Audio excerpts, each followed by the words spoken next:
Hello viewers. A lot of users actually want to buy Samsung Galaxy S21 FE 5G. Currently this device is at an exciting offer where you can buy this device under 26,000 rupees. But should you buy this smartphone in 2024? We will discuss about 5 points of this smartphone in this video. The first thing is the camera. This comes with flagship grade cameras. S21 FE 5G comes with 12 megapixel of main sensor, 12 megapixel ultra wide sensor and 8 megapixel of telephoto lens. The quality of the camera from the main sensor is excellent. As you can see here, it produces excellent image with good details and dynamic range is also very good. Normally Samsung smartphone produces excellent dynamic range in outdoor condition. As you can see here, the separation of the background is excellent here. So if you want to have excellent camera, then this smartphone is for you.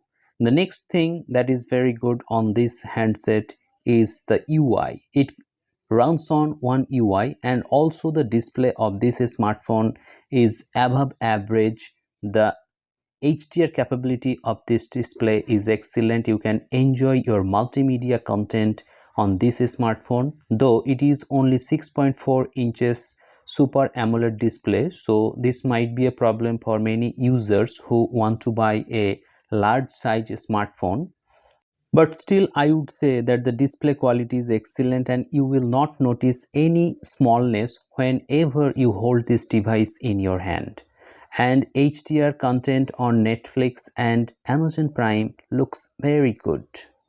In fact, you will thoroughly enjoy the audio and video experience on this smartphone. Next thing is the software. It runs on one UI and also you will get Android 16 updates in the long run, so you are future proof in that sense.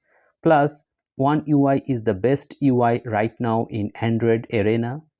It has lots of customization and also you can customize your home screen, your lock screen, and also you can adjust the font size, clock style, etc. So ultimately you will have a great experience using S21 FE 5G Snapdragon 888 version.